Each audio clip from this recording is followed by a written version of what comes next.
estamos chegando aí na fase final do nosso curso de contabilidade, né? Disciplina de contabilidade. E a unidade 9, ela trata da avaliação de desempenho dos preços de transferência e descentralização. Bom, esse tema de avaliação de desempenho, preços de transferência e descentralização, ele é importante principalmente para as grandes companhias. Então, elas precisam descentralizar decisões. Para isso, elas precisam criar meios de avaliação de desempenho. Entretanto, mesmo descentralizando, elas precisam manter controles, né? Como é que ela vai manter controle? Justamente por meio desses sistemas de avaliação.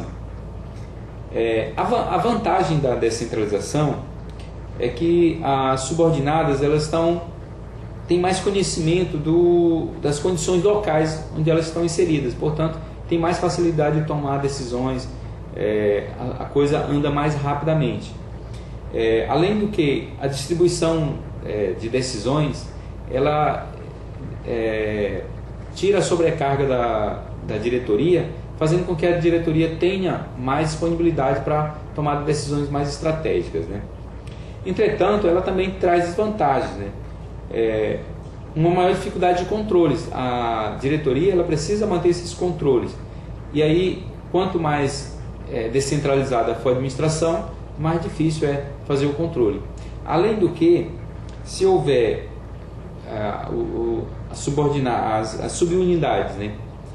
As unidades onde a administração estão descentralizadas, se ela não manter o foco no objetivo central da instituição, da empresa, isso vai causar problema. Então, as subunidades, elas têm que, mesmo com a administração descentralizada, com a administração própria, elas têm que manter o foco no objetivo principal da entidade, né? Bom, e a avaliação, né? Então, nós falamos aí da descentralização. E a avaliação dessas unidades? Como é que pode se fazer? Existem, então, ferramentas para se fazer essa avaliação, que é o retorno sobre investimento, que é um índice financeiro, né, que se pode avaliar quanto a empresa, quanto essa unidade está retornando em relação ao investimento dela, né? E o lucro residual também. Bom, então o que é o ROI, né? Retorno sobre investimento. É o lucro operacional dividido pelo investimento. Então, se a empresa teve um lucro operacional de 100, o investimento foi de 1.000, então o retorno dela está de quanto? 10%. 10%.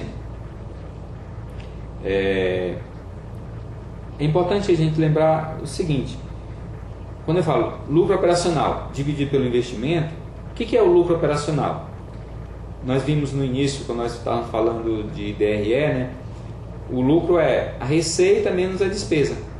Então, receita menos despesa é o lucro, ou seja, é o resultado que eu tenho. Investimento. Então, lucro operacional dividido pelo investimento. O que é o investimento? É quanto foi investido, quanto a empresa aplicou para instalar aquela unidade, para instalar aquela filial, né? Então, a empresa investiu 1.000 e está tendo um retorno de 10%, está representando, o lucro que ela está obtendo representa 10% desse investimento. Então significa que ela vai ter retorno do investimento na íntegra em 10 períodos. Bom, mas é 10% em qual período? Pode ser mensal, anual. Então, se for anual, então em 10 anos ela vai conseguir retornar o investimento que ela aplicou, né? Então esse investimento é quanto ela aplicou, né? Que é o maquinário, o imobilizado em geral, e o próprio estoque também, que junto com o capital de giro da empresa. Tudo isso é o que a empresa investiu para que a atividade pudesse operar.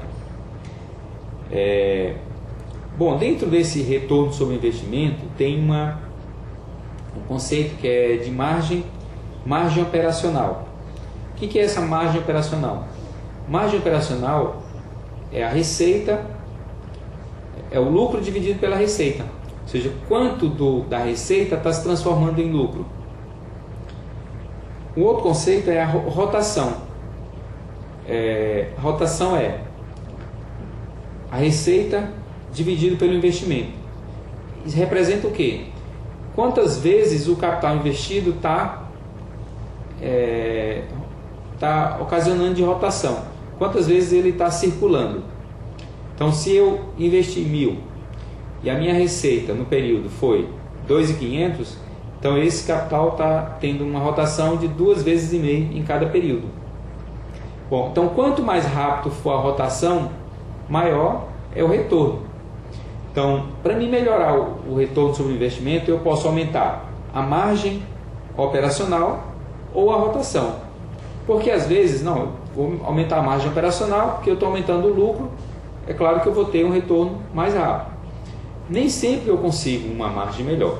Por quê? Porque eu tenho a concorrência que pratica talvez um preço menor, então eu não posso aumentar muito o meu preço.